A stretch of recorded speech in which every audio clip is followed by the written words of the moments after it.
Vamos à mensagem dessa noite, vamos à palavra que o Senhor tem para nós hoje. Filipenses capítulo 2, versículos 12 e 13, um texto curto, mas um texto que tenho certeza é de grande serventia e grande valor para as nossas vidas, principalmente aplicando eles em nossa vida, no nosso cotidiano. Filipenses capítulo 2, conforme formos achando, vamos nos colocando de pé, em reverência à palavra do Senhor. Carta do apóstolo Paulo aos Filipenses capítulo 2, versículos 12 e 13. Diz assim a palavra do Senhor: Assim, pois, amados meus, como sempre obedecestes, não só na minha presença, porém muito mais agora na minha ausência, desenvolvei a vossa salvação com temor e tremor, porque Deus é quem efetua em vós tanto o querer quanto o realizar, segundo a sua boa vontade. Curva sua cabeça. Pai, a tua palavra, ela foi lida aqui nessa noite, a tua palavra é lida aqui através desse texto bíblico. E queremos te pedir, Pai, fala aos nossos corações, ilumina, Pai, nossas mentes, ilumina nossos corações para que estejamos entendendo a tua palavra não somente na teoria, mas também aplicando ela em nossa vida diária, em nossa vida prática. É o que nós pedimos, Pai. Em nome de Cristo Jesus. Amém e amém. Podemos assentar, queridos. Eu dei o tema para a nossa mensagem de hoje de cooperando com o Espírito. A parceria divina que acontece na nossa santificação. Esse texto, essa pregação, ela advém de um discipulado que eu tenho feito na igreja, né? Alguns irmãos, eles têm feito um discipulado comigo, e a gente conversando sobre alguns assuntos, a gente chegou num questionamento um tanto quanto comum, diria eu. Se a salvação ela é individual e a salvação ela é dada por Deus, por que então Paulo ele coloca aqui na carta aos Filipenses: desenvolvei a vossa salvação? Por que Paulo manda que a gente desenvolva a nossa salvação nos nossos dias? E para começar, eu queria começar com uma introdução, com uma ilustração sobre isso. Pensa comigo num barco que está tentando navegar, mas no meio de sua navegação ele é cometido por um vento contrário ao objetivo que ele vai. Esse barco ele é um barco à vela. Hoje a gente tem, os barcos a motor, que fica um pouco mais fácil essa situação. Mas barcos à vela, quando eles estão indo em direção a algum objetivo, e ele tem um vento que é contrário a ele, a nossa percepção, quando a gente olha para esse barco, tentando navegar contra uma corrente de vento contrária, a nossa percepção é que esse barco, apesar de todo o esforço, tanto do velejador quanto do barco, a nossa percepção é que esse barco não sai do lugar. A nossa percepção é que esse barco ele não consegue avançar até o seu objetivo. A sensação que a gente tem é que o velejador, é que o marinheiro, ele tem uma questão de impotência, ele não tem o que fazer, ele não consegue, nada do que ele possa realizar vai mudar isso. Parece que não tem nada que ele possa fazer para mudar essa situação. E sim, o vento ele é absolutamente necessário para que esse barco possa avançar até o seu objetivo. Mas, da mesma forma, sem a ação de um bom marinheiro nesse barco, sem a ação de um velejador experiente nesse barco, realmente esse barco nunca vai chegar ao seu objetivo.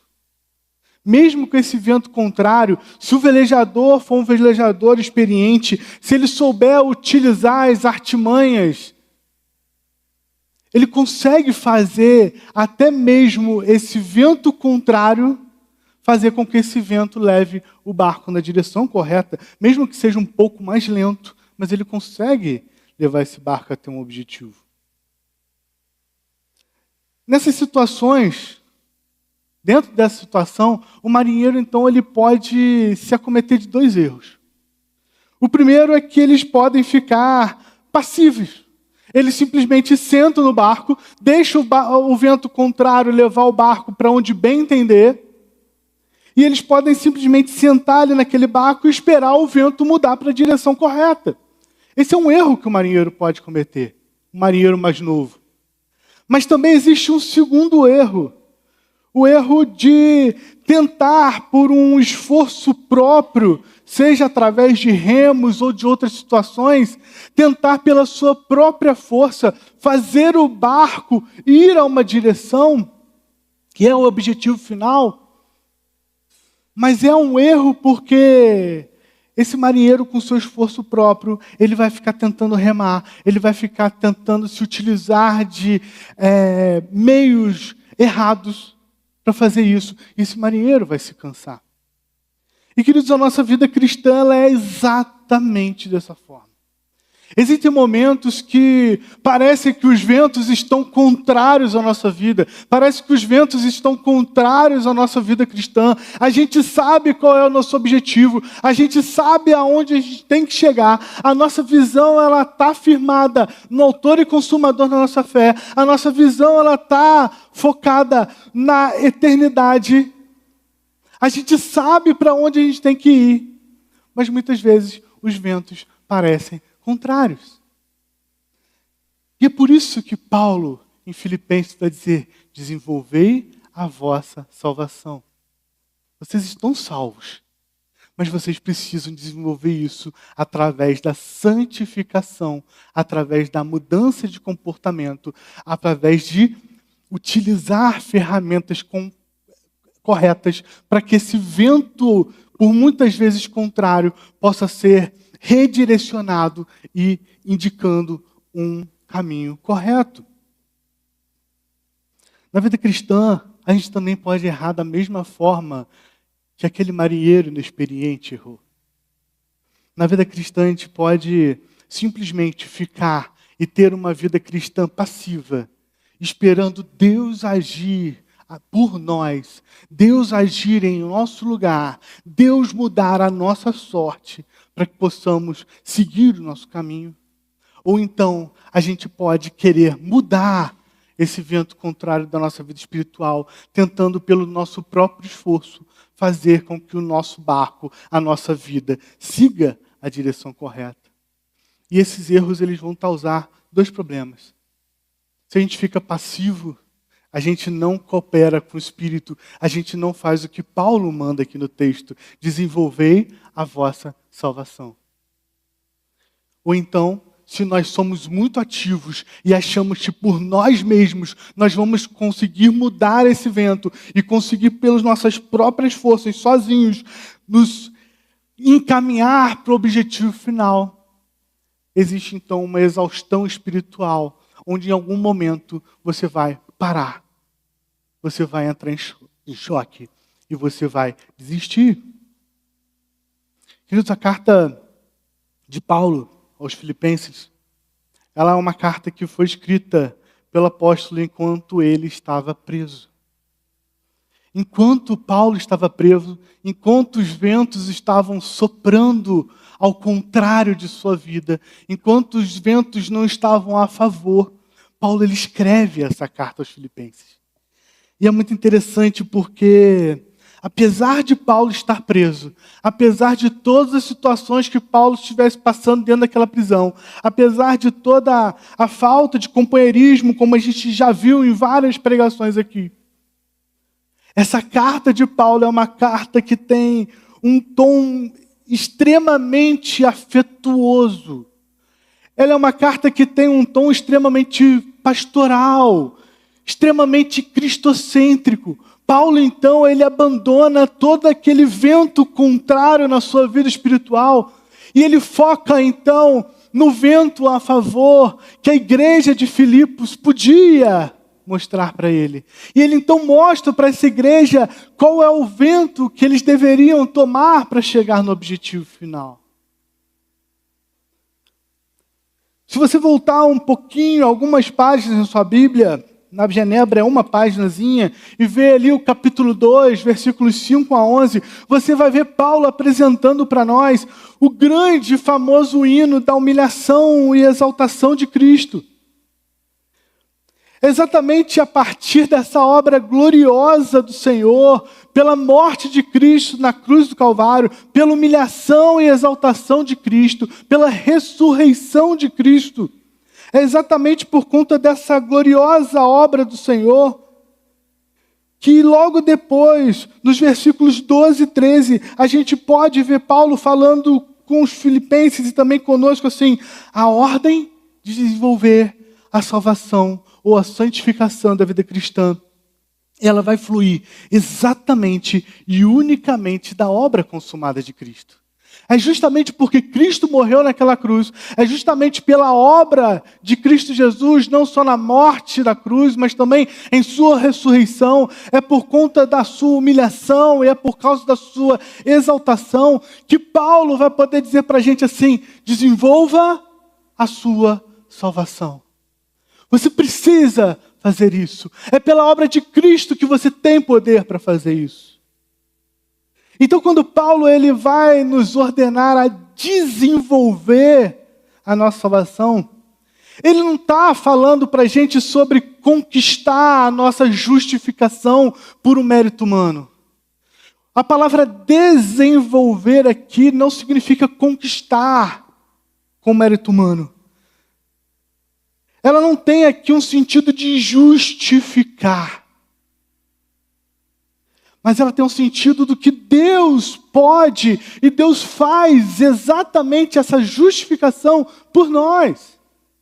A salvação ela já foi e ela somente pode ser recebida pela graça do Senhor. O que Paulo está querendo dizer aqui, queridos, é que desenvolver a salvação é o que a gente chama na teologia da santificação. O processo de desenvolver a salvação significa santificação.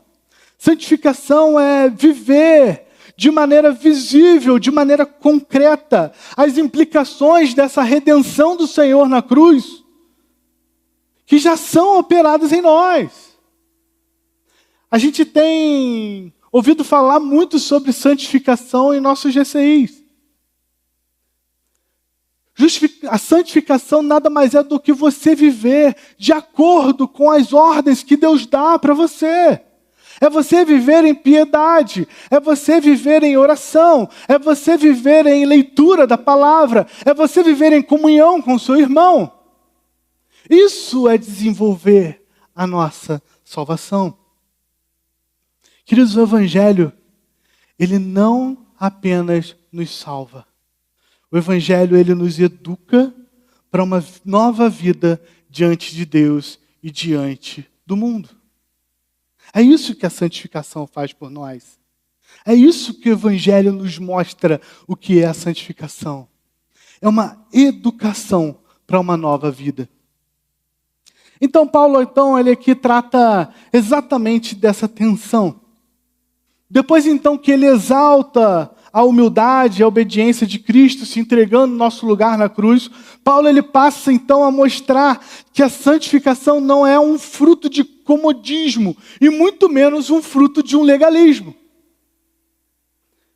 Existiu um teólogo, eu nem conhecia, para falar a verdade, esse teólogo, eu tive que pesquisar, Miguel de Molinos, né? Ele é o fundador do molinismo, tá? Esse homem ele pregava sobre o quietismo. Quietismo é a passividade total da alma e a anulação da vontade própria para permitir uma ação divina. Ou seja, o que Miguel de Molinos ele entendia era que nós devíamos nos apegar ao quietismo, ou seja, a ficar quieto, a ficar parado, a sentar, a se acomodar. E a partir desse comodismo, Deus então ele faria tudo por você. Deus, então, com a nossa passividade total, com a anulação da nossa vontade, Deus, então, Ele realizaria todas as coisas para nós. Em outras palavras, Ele defendia que a contemplação silenciosa, ou seja, o ficar quieto, era o único meio de aperfeiçoamento espiritual. Era assim que você desenvolvia a sua espiritualidade ou a sua salvação para Miguel de Molinos. Você desenvolvia ela a partir de uma contemplação silenciosa. Ele entendia que a melhor forma de alcançar a plenitude, a perfeição, era dispensando esforços humanos e fazendo meditações ativas ou obras exteriores. Isso nada mais é do que chamado no nosso tempo hoje de um comodismo espiritual. Quantas pessoas você não conhece? Ou até mesmo você pode ser assim. Um acomodador espiritual. Uma pessoa que se acomoda espiritualmente. Uma pessoa que simplesmente senta no banco e minha salvação já está garantida. Eu já vou para o céu. Deus já fez a salvação por mim. Então eu não preciso fazer mais nada. Eu posso simplesmente sentar aqui nesse banco e ficar esperando Jesus voltar. Esse é o comodismo espiritual de nossa época, de nossos dias. Mas também existia uma segunda forma que eu disse errada. Nós poderíamos errar com comodismo, mas também a gente age de forma errada quando a gente trata a nossa santidade com legalismo. Ou seja, acreditando que, seguindo totalmente e plenamente as leis do Senhor, o que está escrito na lei, nos 10 mandamentos, a ética cristã, eu seguindo isso, eu vou garantir a minha salvação e eu vou desenvolver a minha salvação.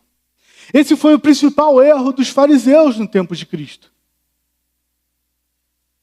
Mas, queridos, não se engane achando que os fariseus eles acabaram na época de Jesus.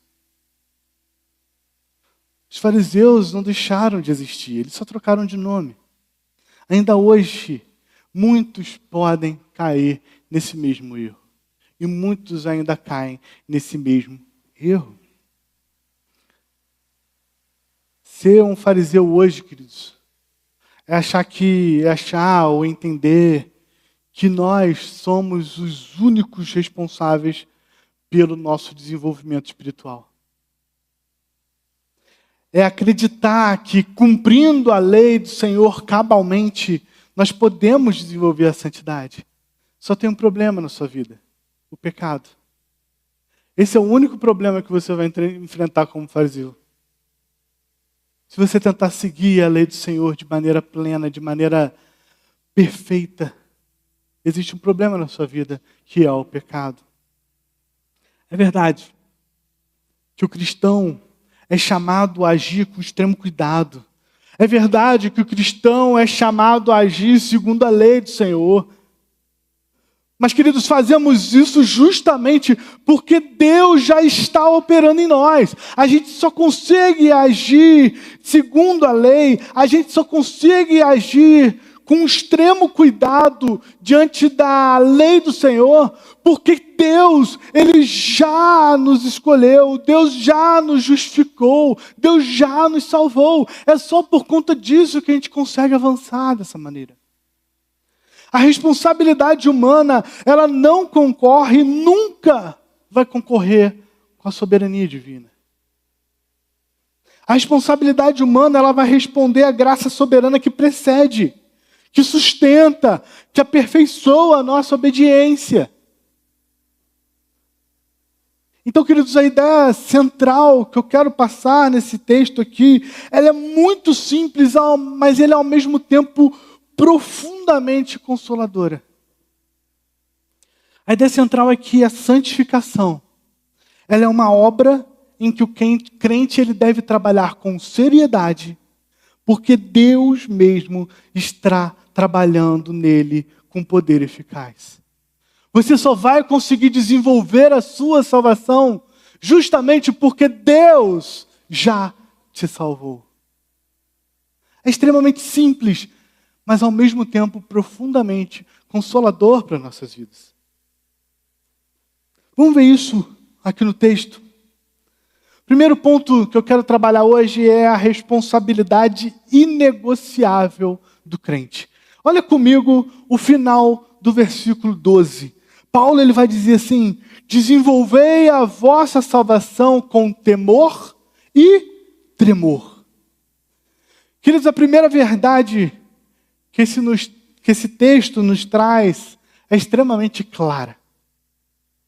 O crente, o cristão, o filho de Deus, ele tem uma responsabilidade real diante de Deus.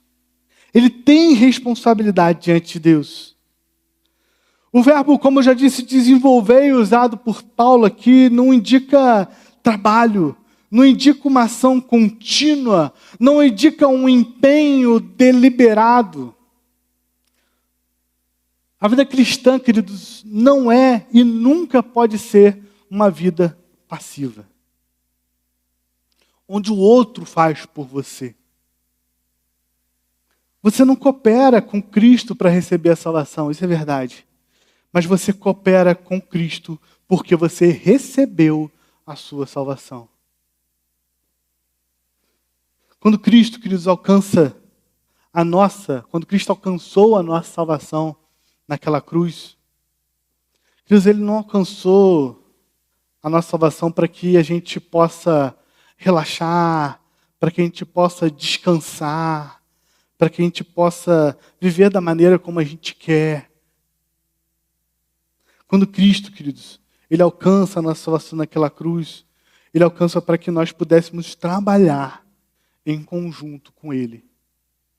Quando Cristo alcança a nossa salvação na cruz, Ele alcança a nossa salvação na cruz, entre outras coisas, para que a gente possa trabalhar com Ele, para que a gente possa desenvolver a nossa salvação com Ele.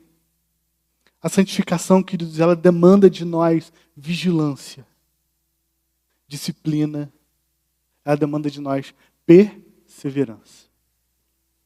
Teologicamente, queridos, esse versículo ele não quer dizer que a graça é um esforço. Pelo contrário, esse versículo ele nos informa que a graça ela vai tornar o nosso esforço humano, ela vai tornar a nossa pecaminosidade em um esforço possível e necessário.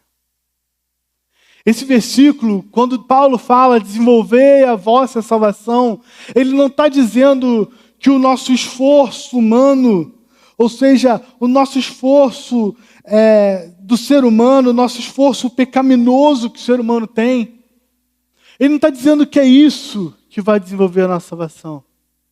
Ele está dizendo que é justamente o contrário. Como você foi salvo, o seu esforço humano, agora com a força de Cristo por trás de você, ou a cruz, ou a força de Cristo te sustentando, é o que vai fazer você caminhar segundo o desenvolvimento da sua salvação. Queridos, quem foi alcançado pela graça, ele não pode tratar a santificação com leviandade. Ele não pode tratar a santificação com comodismo. Ele não pode tratar a santificação com legalismo. Lembram de Neemias? Neemias, quando estava reconstruindo o muro de Jerusalém,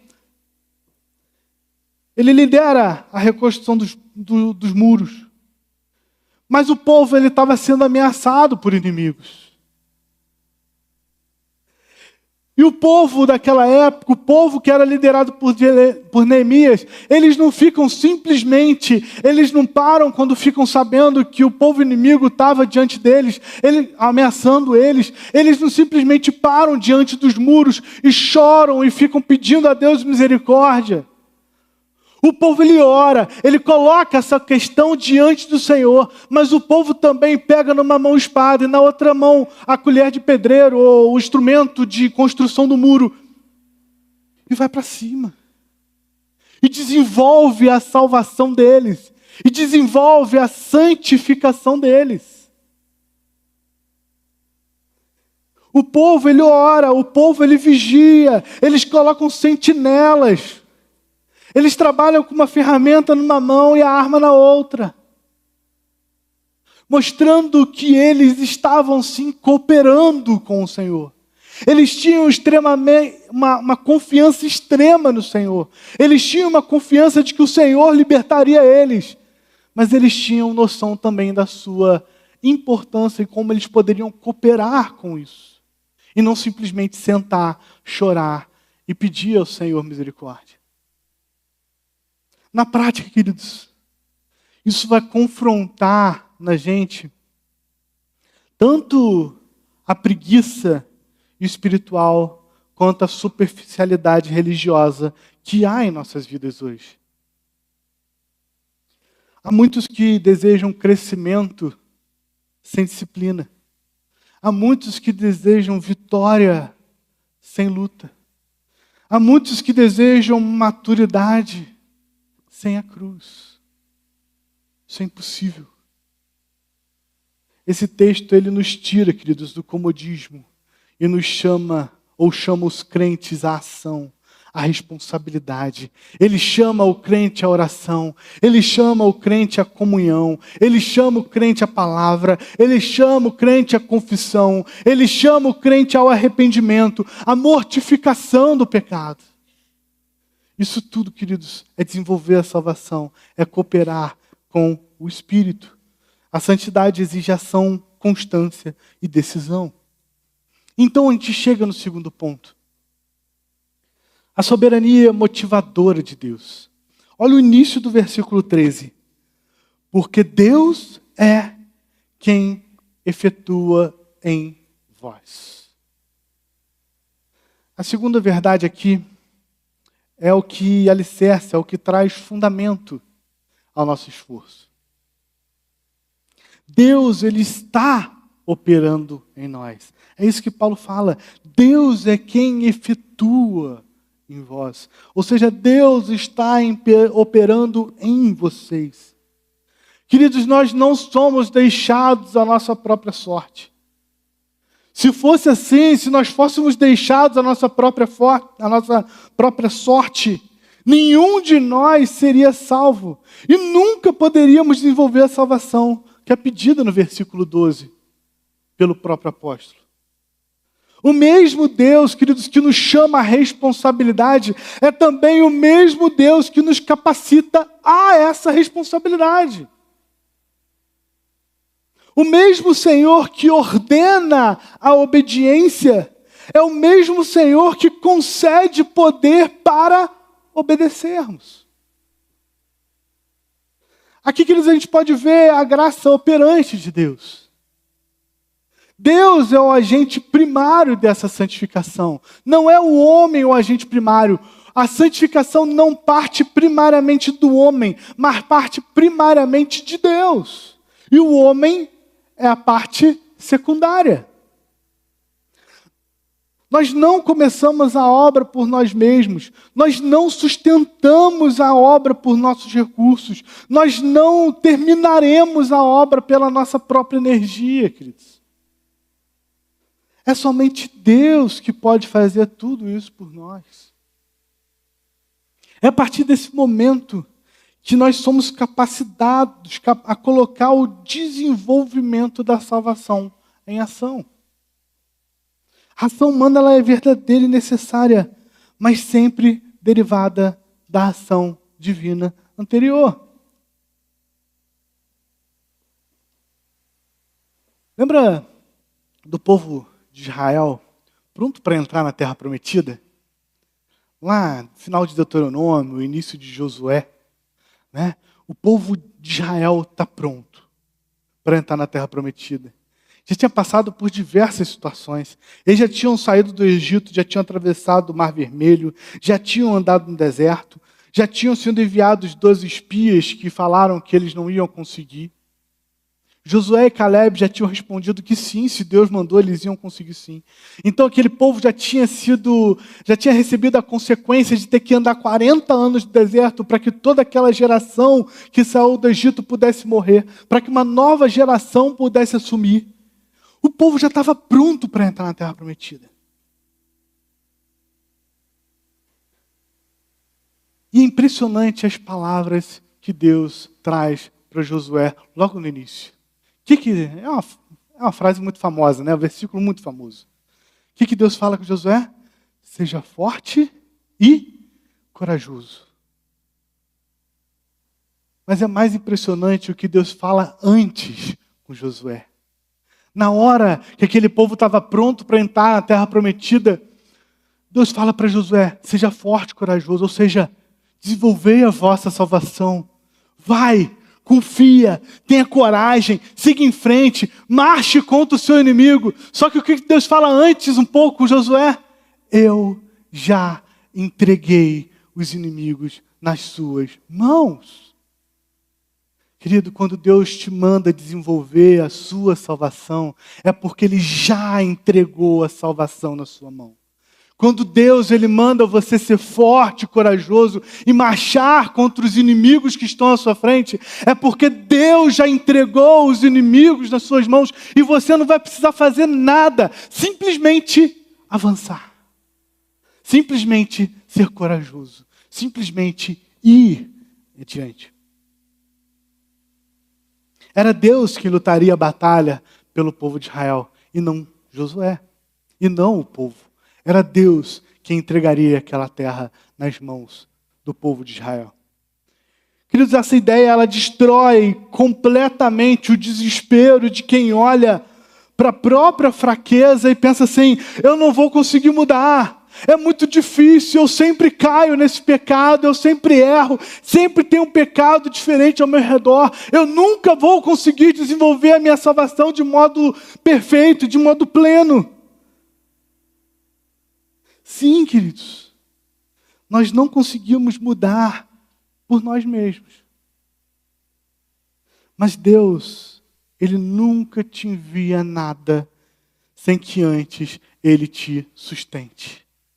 Ele nunca vai enviar uma cruz maior do que você possa carregar, ou mais pesada do que você pode carregar. Então, queridos, quando Deus Ele envia lutas, quando Deus Ele envia uma consequência sobre sua vida, tenha certeza, Ele já lutou por você contra aquele pecado. A sua luta contra o pecado nunca, não é e nunca vai ser inútil. O seu esforço pela obediência nunca vai ser em vão. Ao longo de todo o nosso processo de santificação, nós não podemos achar que é simplesmente porque nós caímos inúmeras vezes que nós nunca vamos conseguir nos livrar do pecado. Ou que a gente nós não somos cristãos verdadeiros. Não é por causa disso. Muitas vezes, Deus só quer, assim como Josué, que você seja forte e corajoso. Aguente firme e continue em frente, porque eu estou lutando por você. A gente deve sim pedir ajuda ao Senhor. A gente deve sim lutar contra o pecado, mas sempre confiando de quem luta contra eles é o Senhor. A soberania de Deus, ela não produz e nem pode produzir preguiça. Mas a soberania de Deus vai sim produzir uma confiança obediente nos planos do Senhor. Queridos, Deus trabalha em nós para que a gente possa trabalhar para Ele com fidelidade. E por fim, Deus Ele vai transformar o interior e o exterior da nossa vida. Olha o final do versículo 13. Que Deus é que há de realizar em vós tanto querer como o realizar, segundo a sua boa vontade. A terceira verdade que esse texto nos traz é ainda mais profunda. Deus Ele não apenas nos ajuda na ação externa, no seguir em frente, no avançar, mas Deus também transforma a nossa vontade interna. É Deus quem opera em nós o nosso querer, ou seja, a nossa volitude, a nossa vontade, e o nosso realizar, ou seja, a nossa ação. Queridos, Deus, Ele não se limita a dar ordens de fora da sua vida. Ele age por dentro, Ele renova os nossos desejos, Ele inclina o nosso coração, Ele fortalece a nossa obediência. Essa é a doutrina preciosa da graça do Senhor Jesus. A corrupção humana, ela não está apenas nos nossos atos, nas nossas ações, mas a corrupção humana está também nas nossas inclinações, nas nossas vontades, na nossa mente, no nosso coração. É o que vai dizer para nós o primeiro ponto do calvinismo: depravação total. Todos os homens são totalmente depravados. O que isso significa? Queridos, isso não significa que o homem ele não possa realizar nenhum tipo de ação boa. Isso não quer dizer que o homem não possa realizar uma coisa grandiosa. A graça comum do Senhor, ela vai suprimir esse mal nos nossos corações, justamente para que a humanidade possa caminhar. A depravação total, queridos, ela significa que todas as faculdades do homem foram danificadas por pecado. Ou seja, a mente, o coração, o agir, a consciência, a volitude, tudo. Todo homem foi afetado pelo pecado. É isso que quer dizer depravação total. Por isso, a santificação ela precisa ser mais do que uma mera mudança de comportamento e de ações. A santificação ela precisa alcançar as nossas motivações. A nossa santificação, o nosso desenvolvimento da nossa santificação precisa alcançar os nossos afetos, precisa alcançar os nossos desejos. Deus não quer apenas que você faça o que é certo. Deus ele quer levá-lo a amar o que é certo. Porque você amando, você conhecendo, você tendo intimidade com o que é certo, essa depravação total, esse pecado vai ser suprimido cada vez mais na sua vida. Foi isso que aconteceu exatamente com o autor do texto, com o apóstolo Paulo. Olha a história de Paulo, olha a vida de Paulo. Ele viveu isso que ele está escrevendo, falando, escrevendo, de maneira real. Antes, enquanto ainda era Saulo, ele não era apenas alguém que precisava mudar um comportamento. O Saulo ele precisava passar por uma transformação radicalmente interior na vida dele. E antes de Cristo intervir no seu caminho, o querer de Saulo, ele estava completamente errado. Ele respirava perseguição, ele respirava zelo religioso sem conhecimento. Era uma hostilidade contra o próprio Senhor. Mas então, quando Jesus o encontra naquela estrada de Damasco, o coração dele é completamente refeito, de dentro para fora. O homem que antes queria destruir a igreja, passa a desejar, a obedecer a Cristo. Ele passa a desejar sofrer por Cristo. Ele passa a desejar anunciar Cristo. Ele passa a entender que ele precisava desenvolver a salvação dele. Queridos, sozinho o nosso querer, ele é inclinado ao mal. Sem o Senhor, o nosso realizar é constantemente contaminado pelo pecado. Nós somos completamente incapazes de produzir santidade verdadeira por um esforço autônomo. A falha humana ela é total. A nossa vontade ela é corrompida. As nossas ações elas são frágeis. A nossa motivação ela é misturada com o pecado. Mas, meus irmãos, Cristo é o Filho obediente por excelência. Cristo, ele obedeceu tudo isso. Cristo, ele veio a esse mundo, se fez homem, habitou entre nós e não pecou. Em Cristo houve uma perfeita harmonia tanto entre o querer quanto o realizar. Em cada palavra, em cada atitude, em cada sofrimento, Jesus cumpriu integralmente a vontade do Pai, a lei do Senhor. Ele não apenas então nos mostra o caminho da santidade. Cristo, ele é o Santo de Deus que percorreu esse caminho de santidade, que desenvolveu essa salvação em nosso lugar.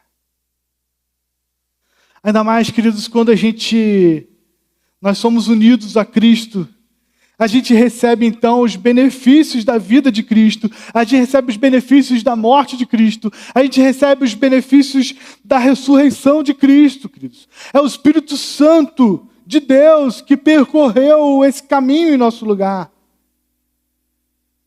É o Espírito Santo que aplica em nós a obediência do Filho e nos conforma à sua imagem. É só por conta da obra de Jesus Cristo, é só por conta da obra de Deus Pai, é só por conta da obra do Espírito Santo que eu e você podemos olhar uns para os outros e dizer: desenvolvei a vossa salvação.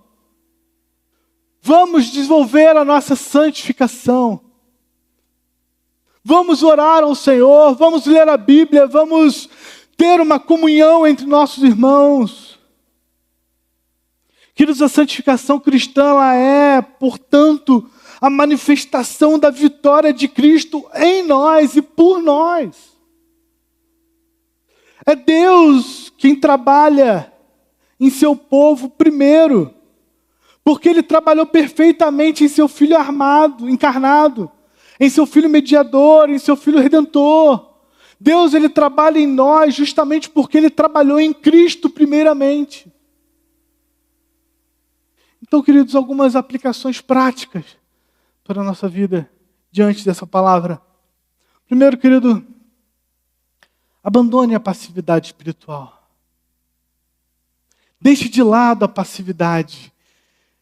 Se existe na sua vida alguma área em que você tem esperado apenas sentir vontade para poder obedecer, se você é chamado a alguma coisa e você responde assim: vamos ver o que o Senhor quer, e fica esperando um anjo descer do céu e te falar: segue para cá, segue para lá.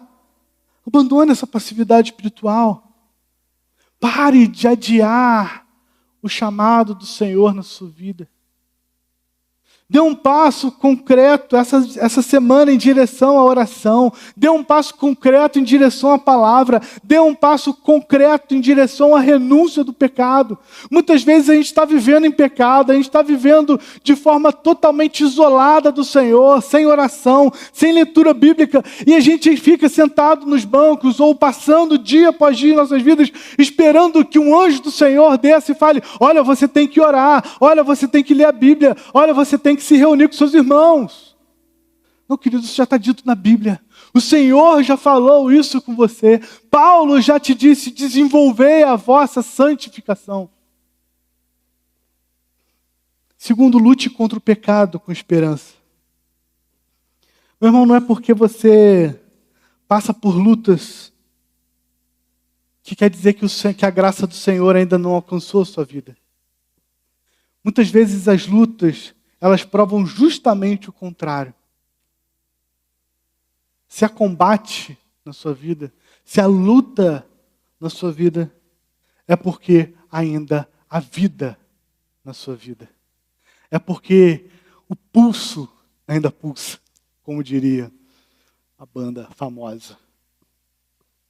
Queridos, se há combate, é porque ainda há vida. Você não luta sozinho. Então, lute contra o pecado com esperança. Terceiro, ore por novos desejos na sua vida. Peça a Deus não só força para agir, não só o querer andar, o seguir em frente, mas peça ao Senhor também uma transformação interior. Peça ao Senhor uma transformação concreta de coração na sua vida. Você verdadeiramente ama o Deus que te ama? Você realmente deseja o que Deus deseja para você? Essa pergunta precisa ser feita com sinceridade em nossos corações. Ore por novos desejos. Ore para que o Senhor mude a sua vida interior. E por fim, queridos, descanse na soberania de Deus. Nos dias em que você se sentir fraco, lembre-se, querido, a santificação ela não depende do seu braço, mas ela depende da mão do Senhor. Logicamente, isso não elimina a nossa responsabilidade. Logicamente que isso não elimina nosso desenvolvimento de salvação. Mas isso fortalece a nossa perseverança. Confiar num Deus soberano, confiar em um Deus que nós dependemos dele, vai fortalecer a nossa perseverança. Então, queridos, esse é um texto que nos ensina que a santificação é uma santa cooperação entre a diligência humana e a graça divina. Nós trabalhamos com seriedade, porque Deus está trabalhando em nós com poder soberano.